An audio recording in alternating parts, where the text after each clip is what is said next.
우리가 교회에서 함께 신앙생활을 하다 보면 사람들에게 실망할 때가 있습니다. 어떻게 믿는 사람이 저럴 수 있지? 어떻게 목사님이 혹은 전도사님이, 장로님이, 권사님이 저렇게 행동할 수 있지? 라고 이야기하시는 분들을 가끔 보게 됩니다. 아마 각자의 인격의 문제일 수도 있고 신앙의 미성숙함의 문제일 수도 있습니다.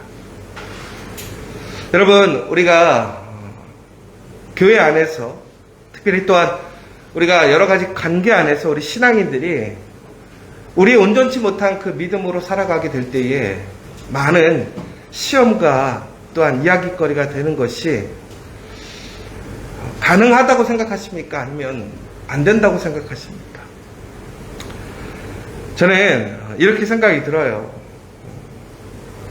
믿는 사람이 어떻게 그럴 수 있습니까? 그러면 그럴 수 있습니다.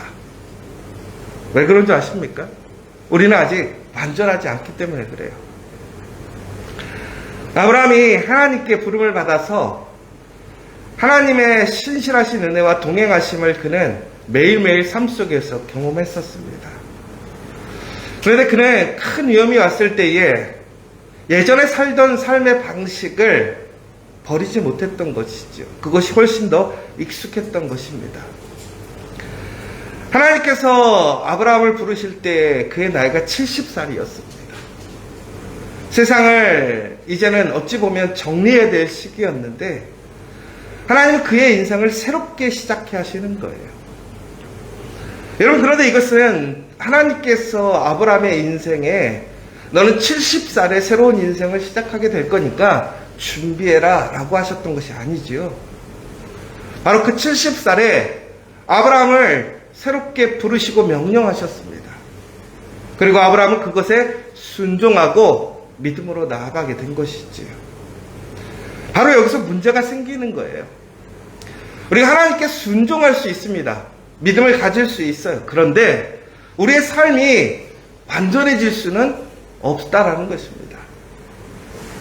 결국은 우리는 죽는 날까지 하나님의 거룩한 성품을 닮아가고 그리스도의 완전한 분량에 이르는 그런 믿음의 장성한 사람들이 되도록 끊임없이 힘쓰고 노력해야 한다는 것입니다.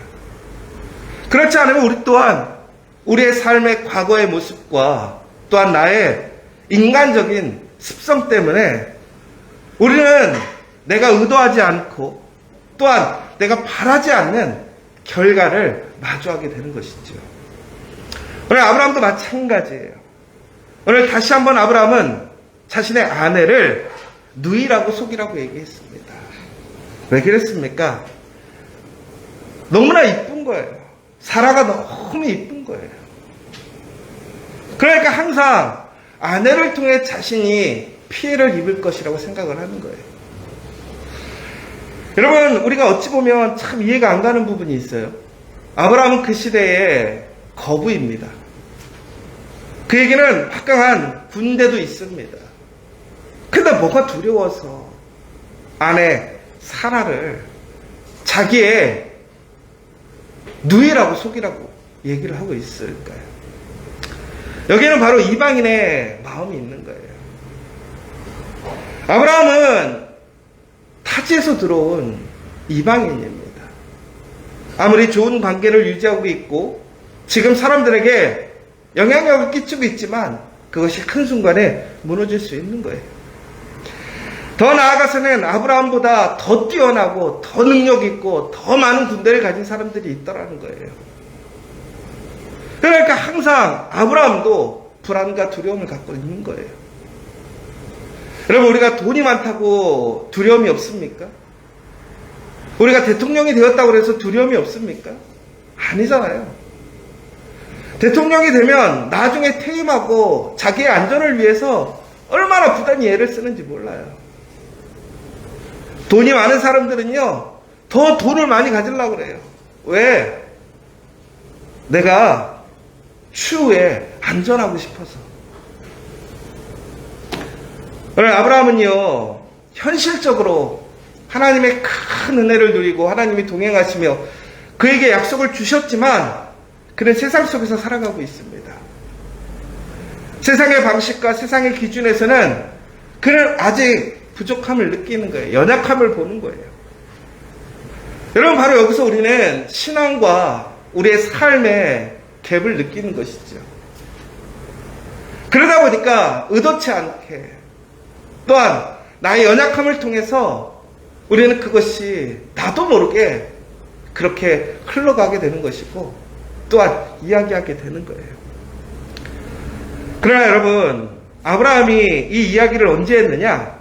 하나님께서 그를 처음 부르셔서 그가 이제 가나안을 향해 나아가는 그 시점에 바로 아내 사라에게 이야기를 했다라는 거예요.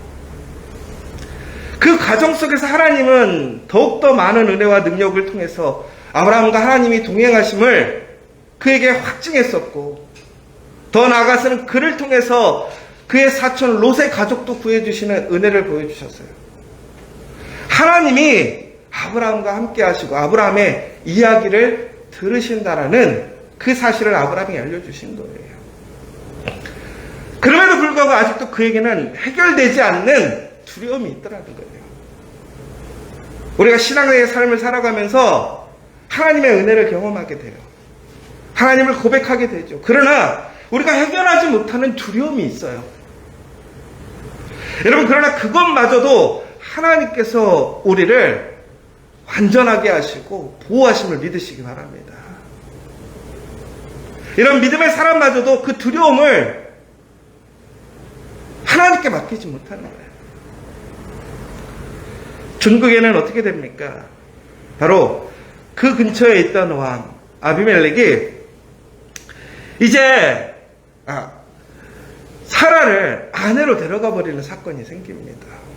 그런데 아비멜렉은 참 억울한 사람이에요. 왜 그러냐면 오늘도 나오지만 그는 불의한 마음으로 행한 것이 아니라 올바른 마음, 좋은 마음으로 행했습니다.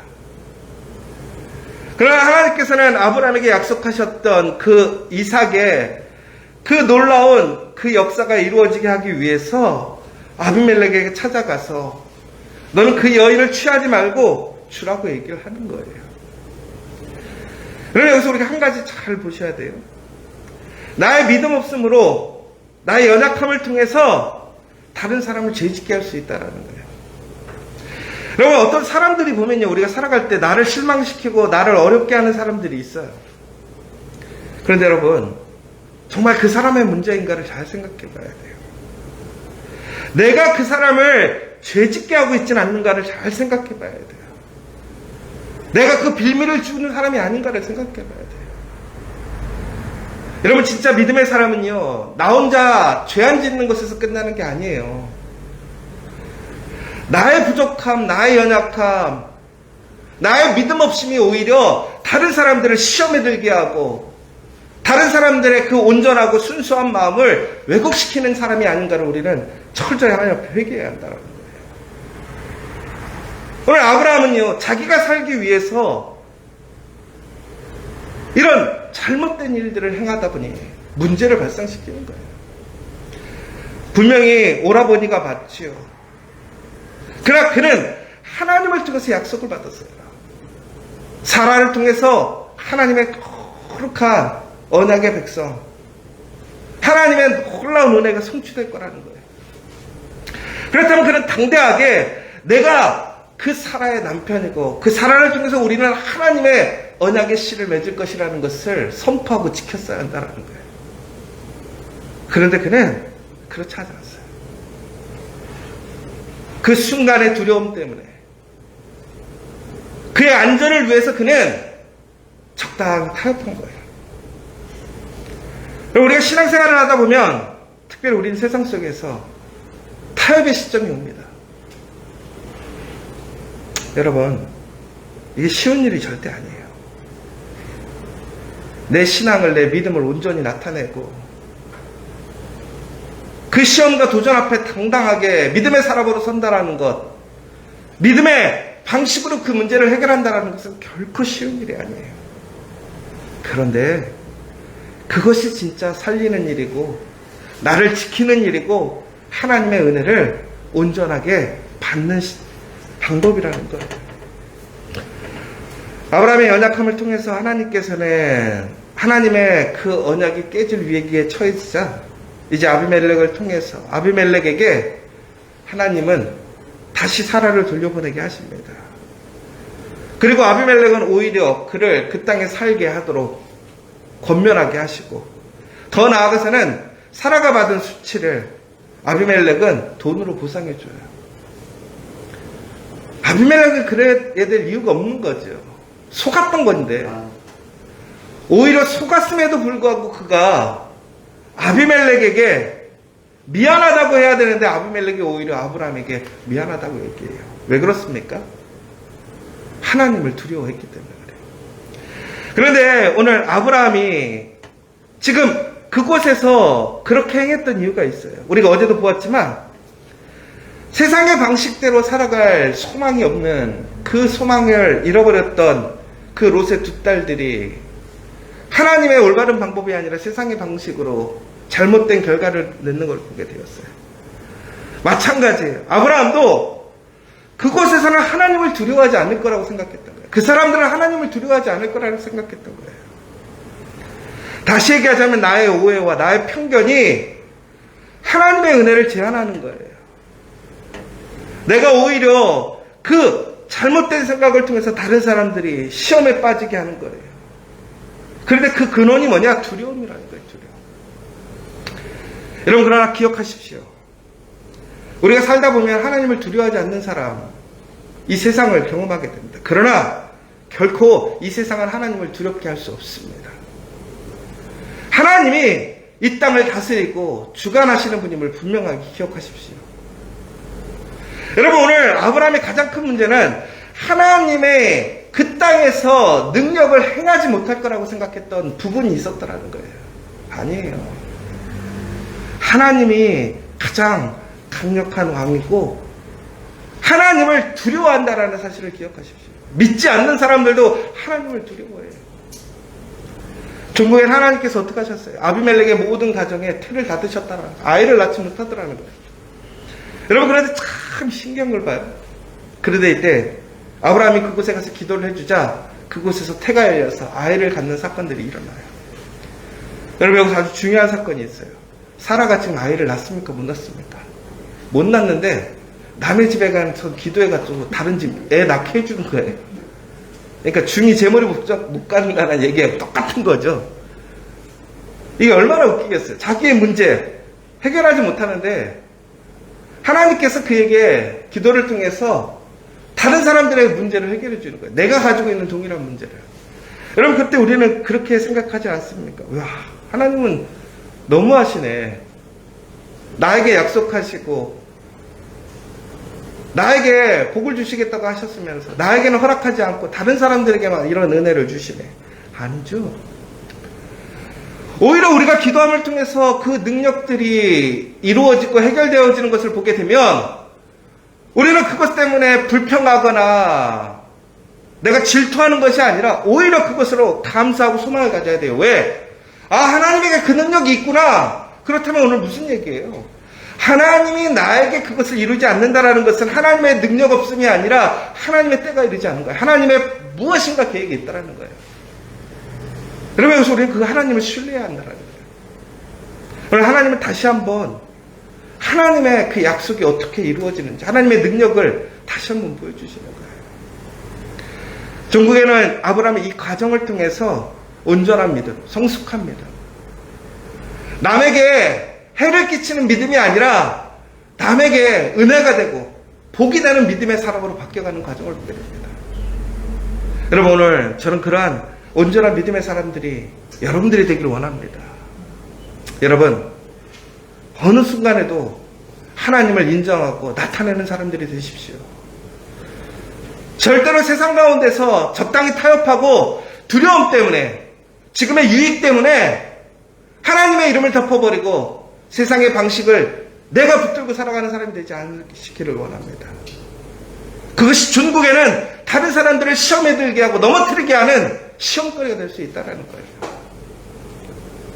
여러분, 우리의 할 일은 다른 사람을 넘어지게 하는 게 아니에요. 세우는 거예요. 오늘 이 시간 우리 정말 하나님 앞에 간절히 기도하시는 여러분 되셨으면 좋겠어요. 하나님, 내가 정말 세상을 두려워하지 않고 하나님 앞에 담대하게, 당당하게 믿음의 생활을 살아갈 수 있는 내가 되게 해달라고. 더 나아가서는 정말로 어떤 것도 두려워하지 않고 담대하게 하나님의 이름으로 살아가는 내가 되게 해달라고 이 시간 간절히 기도하셨으면 좋겠고, 특별히 내가 해결하지 못하는 문제를 통해서 하나님의 기도를 통해 이루어지는 역사를 보았던 것처럼 우리는 끊임없이 기도함으로 다른 이의 문제, 더 나아가서 그 문제를 통해서 나에게도 하나님이 응답해 주심을 믿으며 오늘 이 시간 다시 한번 간절히 기도하는 우리 시간 되시기를 간절히 소망합니다.